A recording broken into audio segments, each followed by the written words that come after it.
Bonjour à toutes, bonjour à tous. C'est avec un grand plaisir que je vous retrouve pour une nouvelle émission politique. À l'instar du premier tour, 8 Mont-Blanc se mobilise pour vous faire vivre, pour mieux comprendre ces élections législatives. Et aujourd'hui, on va s'intéresser à la première circonscription de Savoie. La quatrième, excusez-moi messieurs, trop de débats, tue le débat, forcément. Et donc sur la quatrième, j'ai le plaisir de recevoir les deux candidats qui sont arrivés en tête de ce premier tour, monsieur Jean-François Coulombe du Nouveau Front Populaire, accompagné de monsieur Brice Bernard, représentant le Front National. Bonjour à tous les deux. Excusez-moi, Rassemblement National, ça commence bien ce débat. Je rappelle très rapidement les résultats de ce premier tour. Monsieur Jean-François Coulombe est arrivé en tête ce dimanche, cumulant 36,87% des voix, suivi de monsieur Brice Bernard, qui a convaincu 30,23% des électeurs. Il est à noter que Anaïs Gomero, de la majorité présidentielle, est arrivée troisième de ce scrutin. Et si la candidate a passé la barre symbolique des 12,5% des inscrits, elle a choisi de se désister de ce second tour. Alors, pour débuter cette émission, nous avons commencé par un tirage au sort, gagné par monsieur Brice Bernard, qui va donc commencer avec cette première question simple. Tout simplement, qui êtes-vous et pourquoi voter pour vous ? Écoutez, merci en tous les cas pour votre invitation. Merci pour ce débat de deuxième tour. Je suis donc Brice Bernard, candidat sur la 4e circonscription pour ces élections. Je suis aujourd'hui conseiller régional Auvergne-Rhône-Alpes. Je travaille également en tant que commercial dans la sécurité et j'ai à cœur de défendre ma circonscription puisque j'habite à Chambéry, je vis à Chambéry, je suis né sur le secteur et cela fait maintenant 12 ans que je fais de la politique, 8 ans bientôt que je suis le responsable de la Savoie.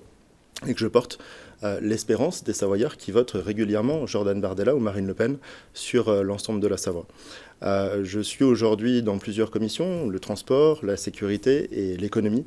Et j'ai à cœur de défendre l'espoir justement des habitants de la 4e circonscription et plus globalement des Savoyards sur cette élection, puisqu'ils ont mis en grande majorité Jordan Bardella en tête sur les européennes. Donc c'est tout naturellement que je suis ici aujourd'hui.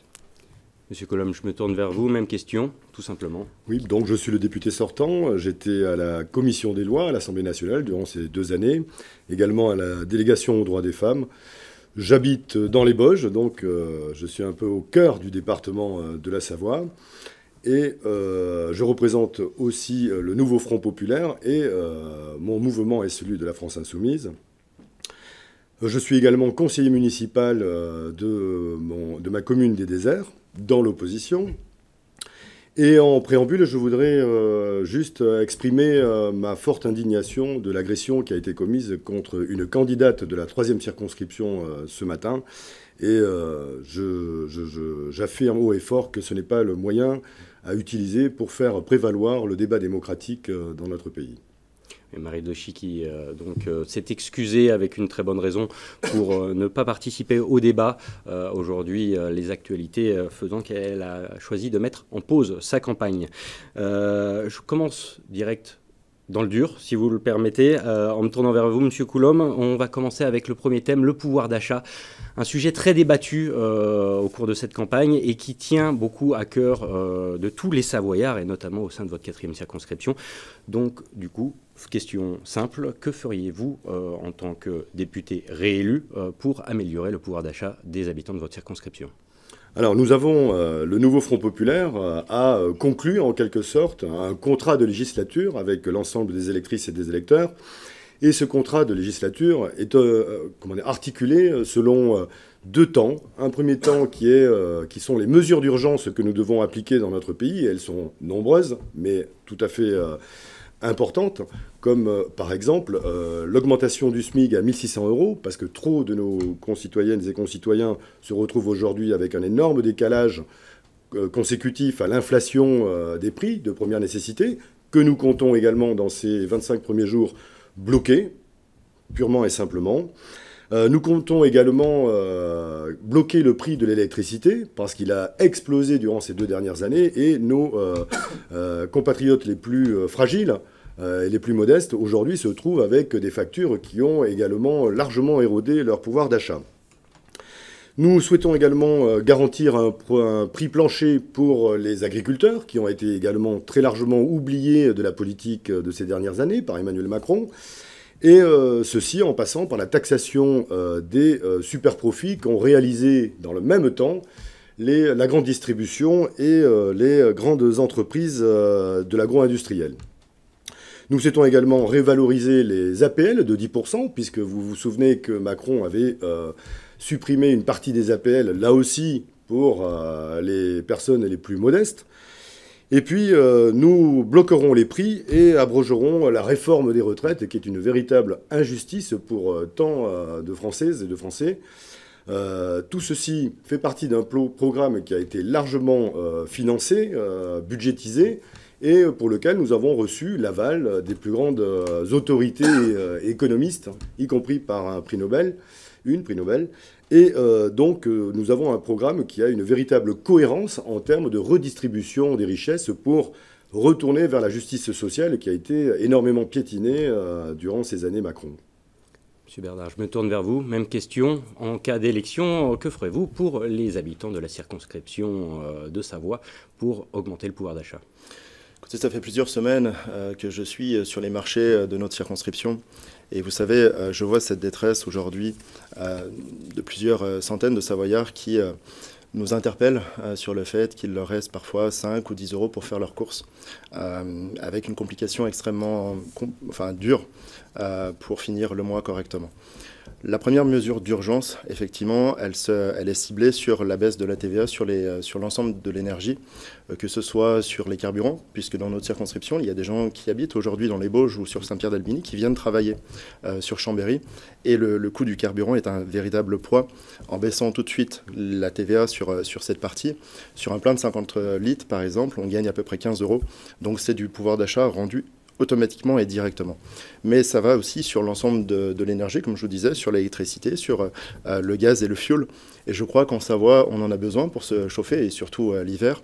Et quand on voit le budget de l'électricité aujourd'hui pour un ménage, c'est aussi par le fait de baisser justement la TVA de 20% à 5,5, du pouvoir d'achat qu'on rend immédiatement aux Savoyards. On veut également permettre aux entreprises d'augmenter les salaires. Parce que la mesure du SMIC est une contrainte qui pèsera sur les petits employeurs, mais justement les inciter à favoriser justement l'évolution de 10% du salaire tout en supprimant les charges patronales, ça permet tout de suite sur la fiche de paye, tout de suite à la fin du mois, d'avoir une option supplémentaire en termes de pouvoir d'achat. Et puis, bien entendu, nous ne ferons pas de grandes promesses sans sécurité derrière. On lancera un audit financier dès que Jordan Bardella sera Premier ministre pour voir précisément les capacités de l'État à financer ce que nous proposons. Et nous voulons, dès l'automne, justement favoriser une TVA à 0% sur les produits de sans première nécessité, pour que dans le panier de tout le monde, justement, sur des produits, encore une fois, de première nécessité, on puisse contrôler, encore une fois, les prix et cette taxe. Monsieur Coulombe, ça vous évoque quoi ? Moi, ce que ça m'évoque, c'est que c'est un programme qui, clairement, appauvrit les ressources de l'État en baissant la TVA. Donc, finalement, elle ne s'attaque pas au véritable problème du financement, notamment, mais je vais y revenir. Et puis, ce que vous appelez les charges patronales, nous appelons ça les cotisations sociales. Et là aussi, on voit que le programme du Rassemblement national a une visée, c'est la destruction de notre système social à la française, qui est la sécurité sociale. Or, tout l'argent que vous ne voulez pas percevoir en abaissant les cotisations... C'est 12 milliards, votre programme coûte 300 milliards. Mais je vous expliquerai ensuite comment on les finance, ne vous inquiétez pas. Moi, ce que je vois, c'est que vous avez évoqué tout à l'heure le fait qu'une fois, ce que je ne souhaite absolument pas, et tant de Français aussi, Bardella au pouvoir, eh bien, il y aura le calcul de ce que nous pouvons dépenser. Enfin, votre programme n'est pas chiffré, ça montre quand même un sacré amateurisme, alors que le nôtre, il est très simplement chiffré. On sait qu'on a 15 milliards à récupérer avec le rétablissement de l'impôt sur les grandes fortunes et la taxation des super-profits. Et la taxation des heures supplémentaires, oui. La taxation des heures supplémentaires pour les gens qui travaillent et qui travaillent parfois durement. Oui. Et je prends le cas de tous ces ouvriers permettez-moi de finir quand même. Je vous ai laissé finir, je ne vous ai pas coupé pour gagner un peu plus justement sur leur salaire. Monsieur Bernard, je ne vous ai pas coupé. Et à l'Assemblée nationale, votre groupe a voté contre la hausse du SMIC, qui est pourtant une mesure de salubrité publique dans l'état dans lequel se trouvent aujourd'hui les Français les plus modestes. Vous avez voté contre.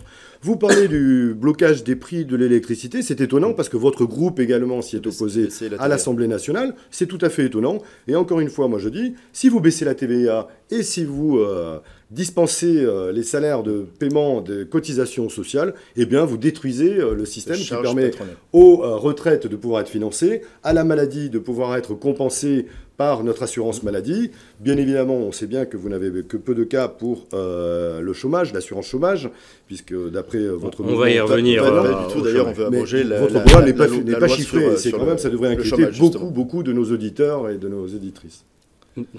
Monsieur Bernard, une réponse ? Non, c'est totalement faux. Déjà, d'une, on ne veut pas bloquer les prix sur l'énergie. On veut baisser effectivement la TVA dessus. Et c'est tout à fait financé. On veut moins de participation au budget de l'Union européenne. On veut récupérer sur cette partie. On veut, s'il vous plaît, on veut aussi baisser l'aide, l'AME. Enfin, on veut la supprimer, cette AME qui nous coûte aujourd'hui à peu près 2 milliards. 2 milliards. Faites pas du pathos, monsieur, s'il vous plaît. Vous supprimez l'aide médicale à l'enfance. Dites ce que ça veut dire. On mettra une aide d'urgence. On mettra une aide d'urgence. Dites aux téléspectateurs ce que c'est que l'AME. Nous mettrons une aide d'urgence. Nous ne sommes pas des sauvages. Il y a un peu de charité de votre part, mais nous, on veut de la solidarité. Du coup, tout est financé et c'est une mesure qui coûte 12 milliards. Les mesures que M. Coulombe défend coûtent 300 milliards aujourd'hui. Donc, absolument je veux dire, on n'a pas les possibilités. Et d'ailleurs, si nous en sommes ici aujourd'hui, c'est bien parce que Emmanuel Macron a mis l'État en faillite totale. Et aujourd'hui, nous ne sommes pas là pour faire de promesses non chiffrées, justement. Et c'est pour ça que Jordan Bardella veut ce grand audit financier de l'ensemble des ministères pour savoir précisément où nous pourrons redistribuer l'argent et où il y a des économies à faire, parce qu'aujourd'hui, il y a beaucoup d'économies à faire. Alors, si vous me le permettez, on va passer au deuxième thème, parce que le temps avance. Deuxième thème très prenant dans le département, et notamment dans votre 4e circonscription de Savoie, l'environnement, le tourisme, deux notions assez clés, justement, de cette circonscription, pas forcément à opposer. Monsieur Bernard, qu'est-ce que vous en pensez ? Moi, je vois la circonscription sur la partie du tourisme en 3 pôles. Le premier, du secteur de Cruet jusqu'à Saint-Pierre-d'Albigny, où nous avons les vignes avec le no-tourisme, avec cette valeur du travail de la terre, de notre terroir, de la protection de notre terroir, et ce qui fait la richesse de la Savoie avec son vin que l'on aime tous. De l'autre côté, nous avons les Bauges, avec cet équilibre à trouver aujourd'hui entre la partie hivernale et les stations, comme les haillons, et l'été, avec le développement des activités en plein air, le développement des activités de pleine nature, et la ville d'art et d'histoire qui est Chambéry, avec son patrimoine qui doit être préservé et qui doit être mis en valeur. Et là-dessus, je serai un défenseur de notre patrimoine historique savoyard. Et je crois qu'avec ces 3 pôles d'excellence, on peut avoir un tourisme global qui n'est pas à la fois surchargé et qui n'est pas une contrainte pour le territoire. Au contraire, c'est des richesses. Monsieur Coulombe, même question. Alors, tourisme, environnement. Avant de proposer des solutions, il faut faire un constat des lieux, en quelque sorte, de la situation actuelle. Nous avons une problématique sur une des activités qui est la plus génératrice jusqu'ici de richesse et de valeur et d'emploi dans notre département, qui est celle du ski. Mais on sait pertinemment, et on le constate d'année en année, que la période de ski se rétrécit, l'enneigement est de plus en plus difficile, et nous avons une projection du GIEC, qui fait souvent l'objet de la perplexité des climato-sceptiques, dont votre mouvement a souvent...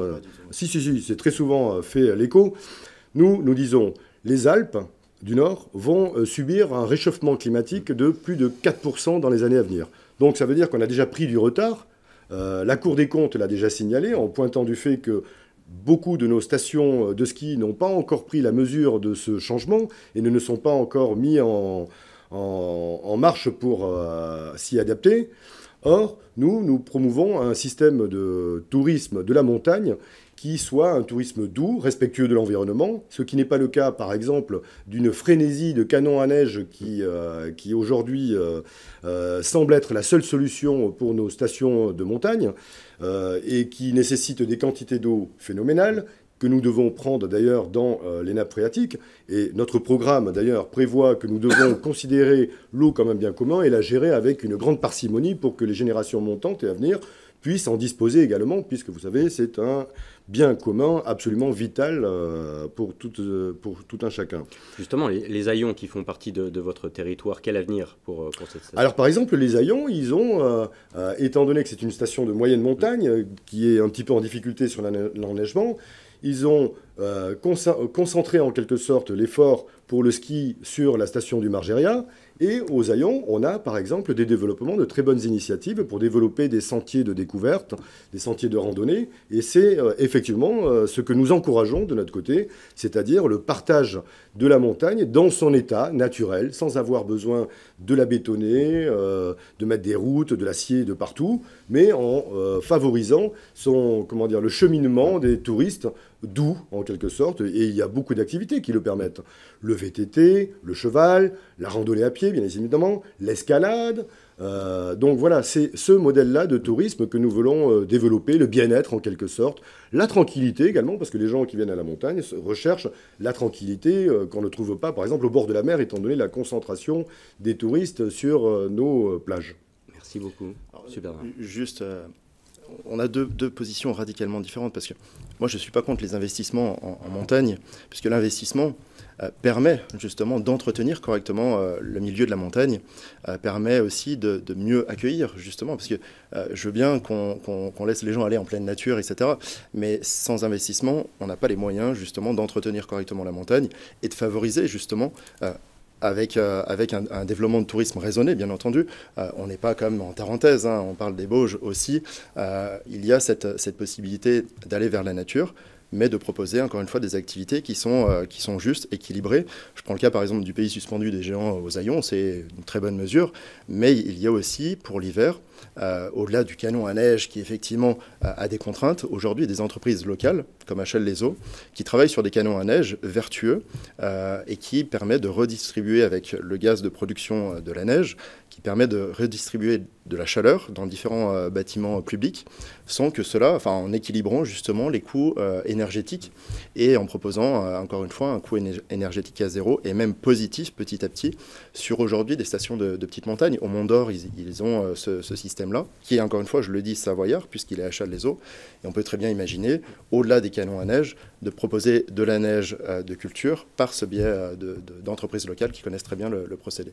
Justement, les entreprises, parlons-en, et notamment de l'emploi, c'est un des maîtres mots aujourd'hui sur ce territoire.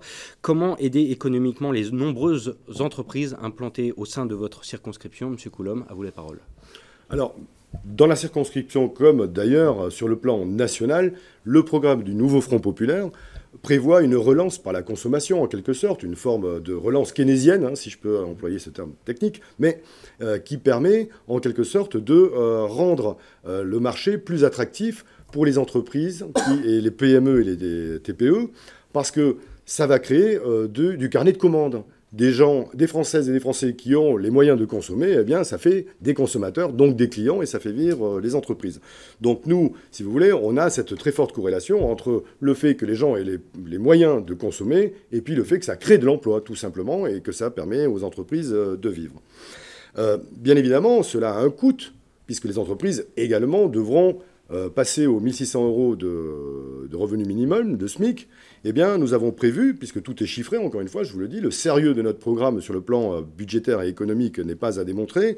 Nous avons prévu la création d'un prêt à taux nul de façon à créer la période tampon entre le moment où la consommation rend enfin ses effets positifs et le moment où, bien évidemment, il va falloir que les salaires augmentent. Parce que dans ce pays, on a quand même un sacré problème. On n'arrive plus à recruter dans les services publics, on n'arrive plus à recruter dans l'école, on n'arrive plus à recruter, par exemple, dans le monde agricole. Vous parliez de viticulture. Moi, j'ai des viticulteurs qui sont venus me voir en me disant « on a un problème ». C'est qu'on ne trouve plus personne pour travailler, donc on prend des gens de la main-d'œuvre étrangère, mais comme cette main-d'œuvre ne bénéficie pas de titre de séjour ou de régularisation, eh bien on est embêté, on est en contravention avec la loi. Donc vous voyez un petit peu comme tout se tient en quelque sorte. Et moi, j'adjure celles et ceux qui nous regardent aujourd'hui de comprendre qu'un programme doit avoir une cohérence globale, d'ensemble. On ne peut pas dire on fait une mesurette par-ci qui n'est absolument pas financée par là, et puis on règle tel ou tel problème. Donc nous veillerons également à ce qu'il y ait une prévalence pour les entreprises françaises dans la sous-traitance, comme dans la consommation. Par exemple, je vous prends l'exemple des cantines scolaires et des cantines de l'administration. Nous voulons du bio et du local, produit par des entreprises locales. Et ça, c'est créateur et pourvoyeur d'emplois dans notre pays. Monsieur Bernard, vous réagissiez il y a quelques instants. Oui, parce que c'est assez étonnant d'avoir des leçons d'économie de la France insoumise. Quand on voit leur modèle de société, que ce soit au Venezuela ou au Chili, on ne peut pas dire que l'économie se porte bien dans ces pays-là. Moi, vous savez, en tant que conseiller régional, j'ai plusieurs relations avec la CCI aujourd'hui de Savoie et avec la CMA. Et entre autres, avec la CMA, la défense des artisans est un des points essentiels, en tous les cas, qui m'a amené sur ces 2 dernières années à prendre souvent la parole au conseil régional, puisque, entre autres, les boulangers, on a vu les bouchers aussi, qui étaient en très grande difficulté, se sont retrouvés dans ces difficultés-là à cause justement du prix de l'électricité. Donc je crois d'ailleurs de bloquer, je le rappelle, non, pas du tout, parce qu'on veut sortir du marché européen du prix de fixation de l'énergie. Bien sûr, et là, les grandes entreprises que vous prétendez défendre n'auront pas ça leur permettra les de reprendre à la fois du pouvoir adaptés. d'achat, mais au-delà de ça, de pouvoir investir dans leur système. Et d'ailleurs, on a voté plusieurs mesures au Conseil régional justement pour les aider. Je pense qu'il y a cette difficulté-là pour les artisans aujourd'hui et pour l'ensemble des entreprises. Il faut qu'on soit beaucoup plus performant sur la valeur énergétique. C'est pour ça qu'on défend le nucléaire, mais c'est pour ça aussi qu'on défend justement cette baisse de taxes sur l'énergie.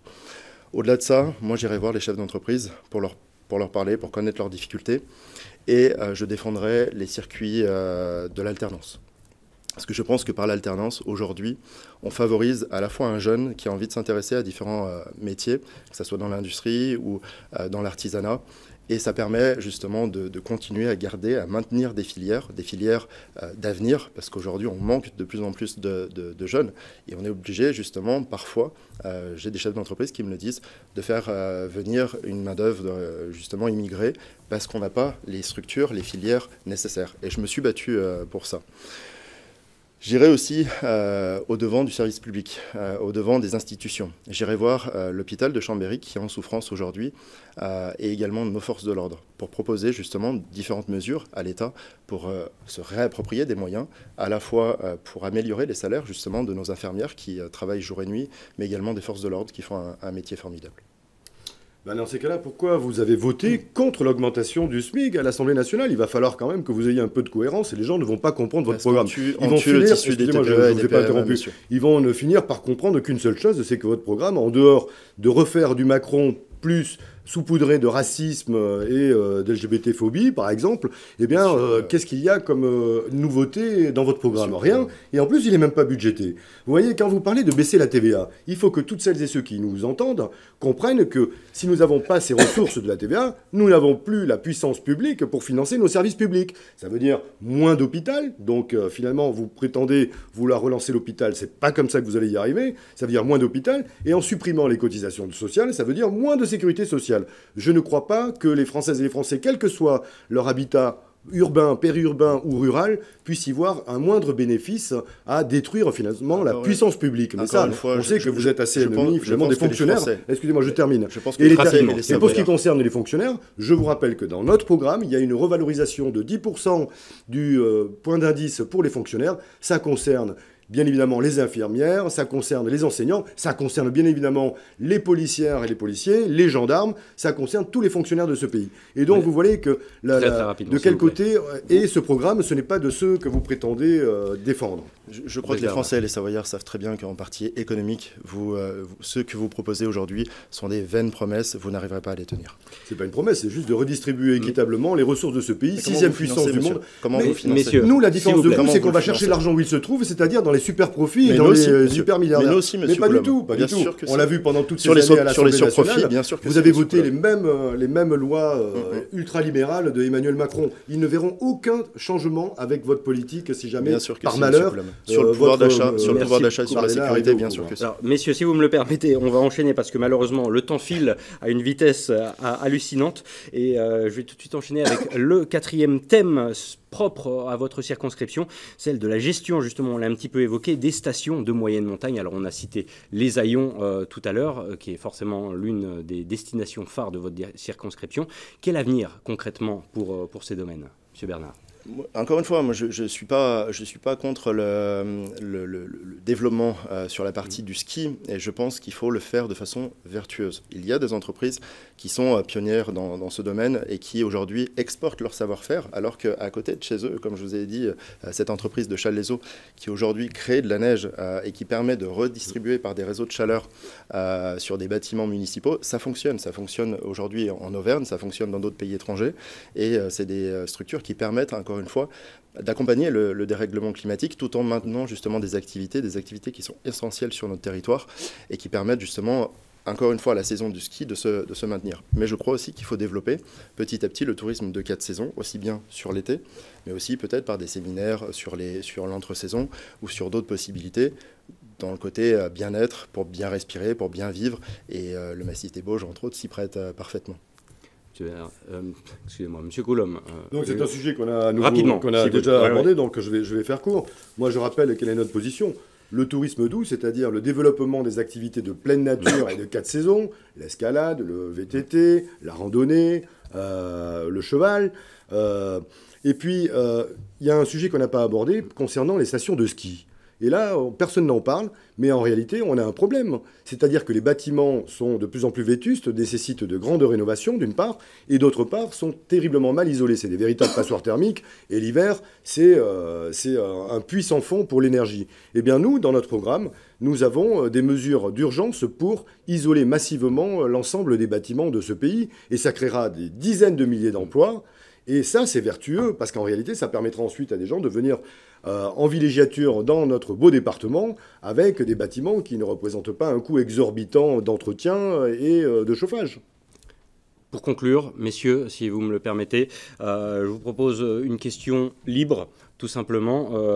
Monsieur Coulombe, pourquoi voter pour vous? Sur quel thème souhaitez-vous encore intervenir? Vous avez à peu près 30 secondes.